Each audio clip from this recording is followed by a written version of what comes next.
नमस्कार,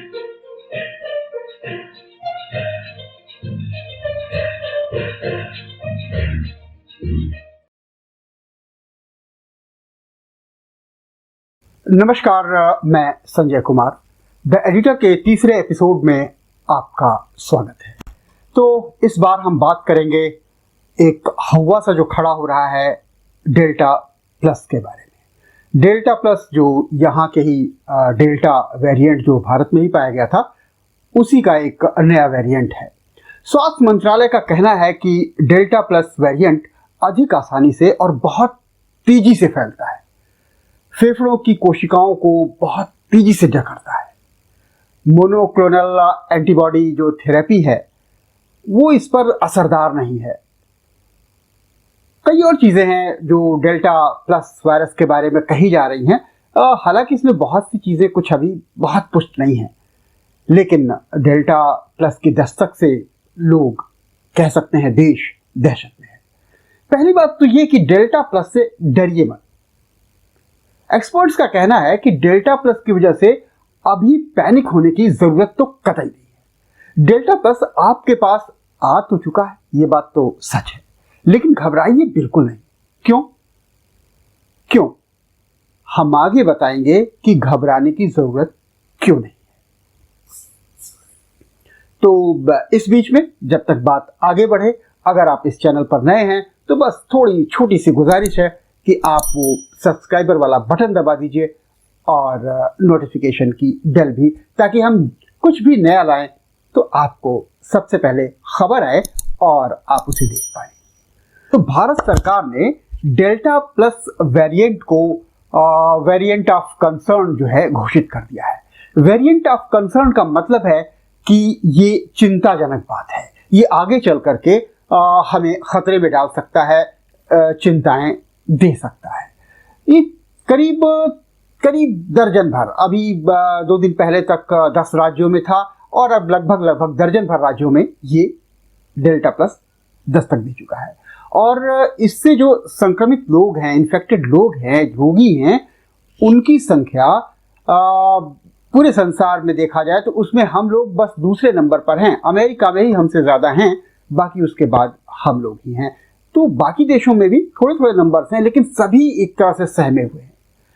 पर आपको सहम कर चिंताग्रस्त होने की जरूरत तो कतई नहीं है, क्योंकि अब तक कोई ऐसा सबूत, कोई ठोस सबूत मौजूद नहीं है कि जिसके आधार पर यह कहा जा सके कि ये डेल्टा प्लस वेरिएंट ही कोरोना की तीसरी लहर की वजह बन सकता है, वही इसका कारण होगा।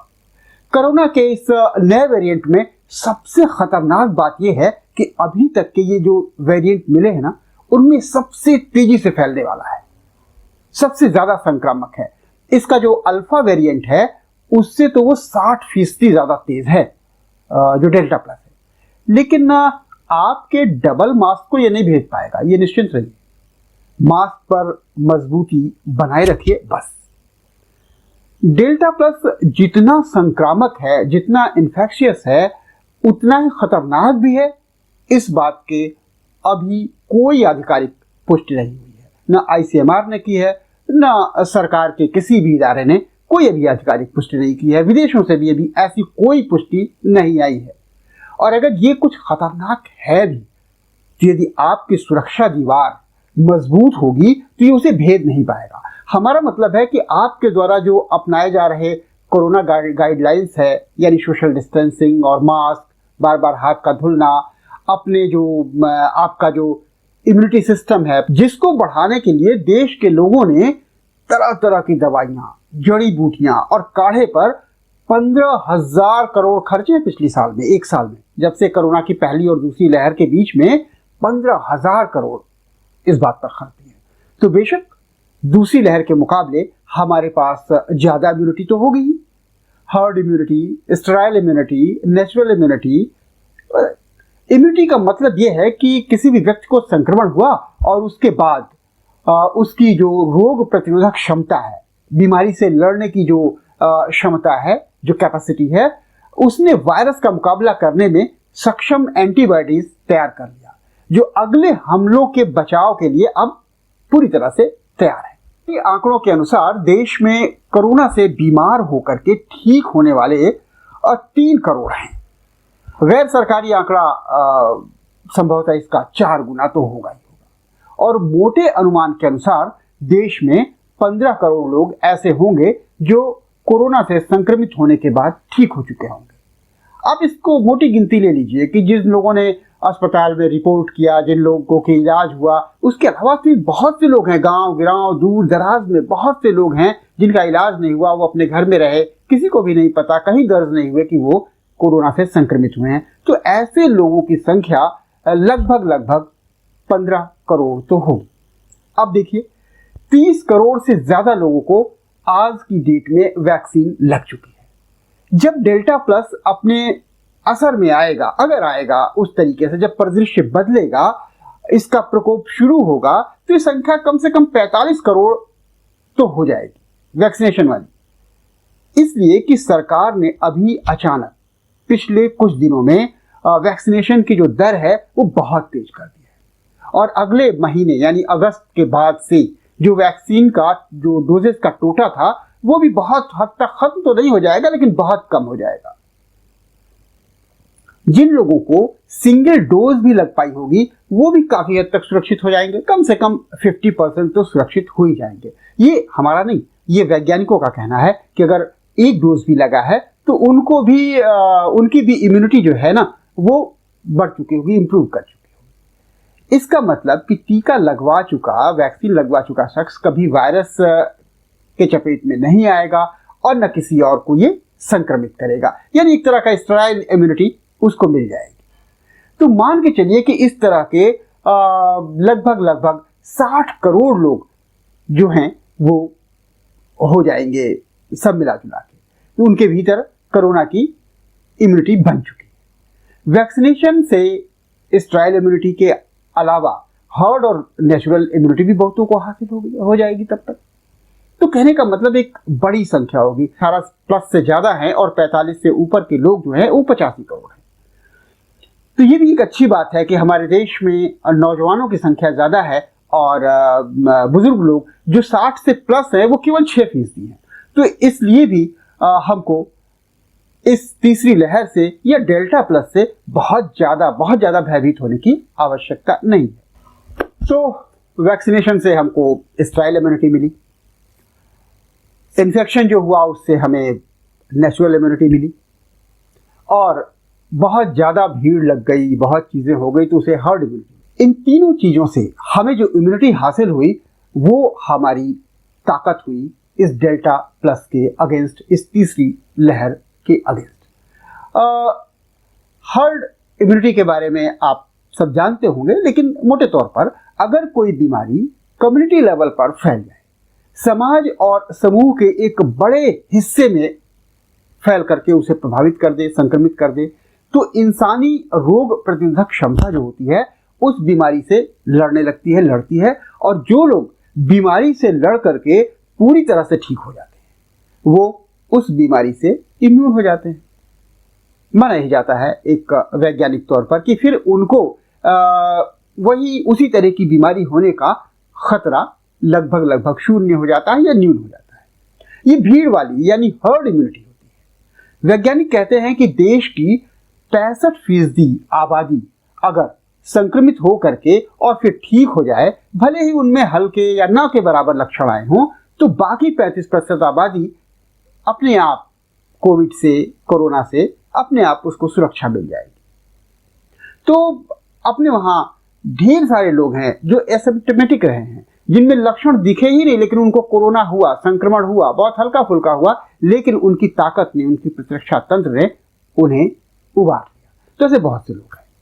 विशेषज्ञ कहते हैं कि जिसको जितना गंभीर कोरोना हुआ होगा, जिसका वायरस लोड बहुत अधिक रहा होगा, उसके भीतर एंटीबॉडीज भी उतनी ही ज्यादा बनेंगी, यानी वो उतने ही ज्यादा मजबूत होंगे कोविड के या कोरोना के जो हमला होगा उसके प्रति।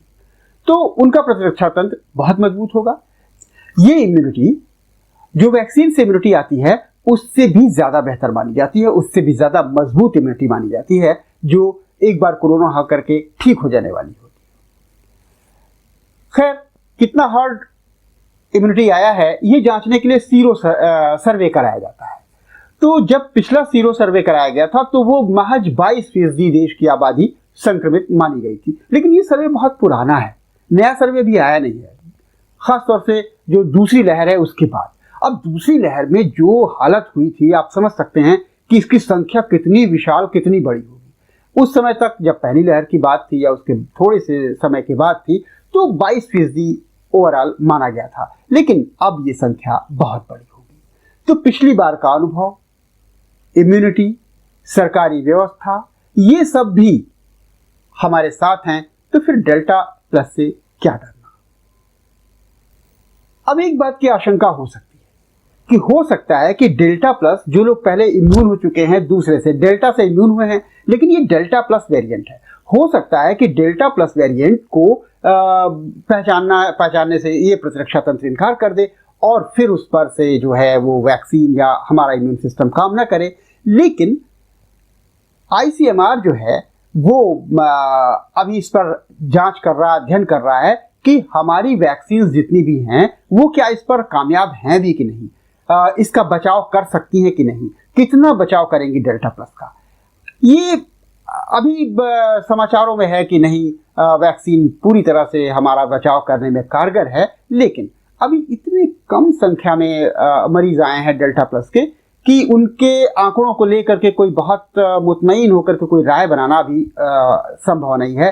थोड़ा समय लगेगा इस बारे में बताने में कि हमारी वैक्सीन डेल्टा प्लस के विरुद्ध कितनी ताकतवर है, क्या उनसे पूरा बचाव कर पाएगी या फिर इसके लिए कोई बूस्टर का इस्तेमाल करना पड़ेगा। अगर बूस्टर का इस्तेमाल करना पड़ेगा तब तो खैर एक अलहदा चीज है, लेकिन फिलहाल अभी मान के चला जाए कि जैसे खबरें हैं कि हमारा वैक्सीन इसके लिए ताकतवर है। हालांकि इसी के जैसा एक कप्पा म्यूटेंट है, वो वैक्सीन को चकमा दे जाता है, लेकिन अभी फिलहाल हम लोग पॉजिटिव होकर के सोचें और ये माने कि हमारी वैक्सीन इस पर कारगर है। खैर, अगर हम लोगों ने यानी देश ने जीनोम सैंपलिंग और सीक्वेंसिंग की ठीक ठाक मात्रा में किया होता तो शायद हम अभी डेल्टा प्लस वेरिएंट से इतने न चौंक रहे होते, इतने सहमे हुए न रहते। अगर आप कोरोना गाइडलाइंस का पालन कर रहे हैं, सोशल डिस्टेंसिंग बरत रहे हैं, नाक मुंह पर मास्क लगाए रहते हैं, वैक्सीन का डोज ले लिया है, तो बस निश्चिंत जानिए कि डेल्टा प्लस तो क्या, कोरोना का कोई वेरिएंट, इसका कोई भी भाई बिरादर आपका कुछ नहीं बिगाड़ सकता। हाँ, एक बात है, ये सतर्कता निरंतर सतत बनाए रखनी पड़ेगी, बीच में ढील नहीं चलेगी, वरना ये वेरिएंट बहुत जालिम है। फिलहाल डेल्टा प्लस से डरना मना है। द एडिटर के इस एपिसोड में यहीं तक। अगली बार द एडिटर के अगले एपिसोड में हम मिलेंगे फिर से और किसी एक विषय, किसी एक मुद्दे पर चर्चा करेंगे। मैंने पहले भी आपसे कहा कि आप अगर हमारी बात से असहमत हैं या अपना कोई राय विचार देना चाहते हैं तो आप कमेंट सेक्शन में आकर के लिखिए। अगले एपिसोड्स में जो भी कमेंट्स आएंगे, जो भी उचित कमेंट लगेंगे और इस लायक कि उस पर तर्क विचार किया जा सके, उनको नाम सहित अगले एपिसोड में उल्लेख किया जाएगा। तो अपने होस्ट और दोस्त संजय श्रीवास्तव को इजाजत दीजिए। मिलेंगे द एडिटर के अगले एपिसोड में। तब तक धन्यवाद, नमस्कार।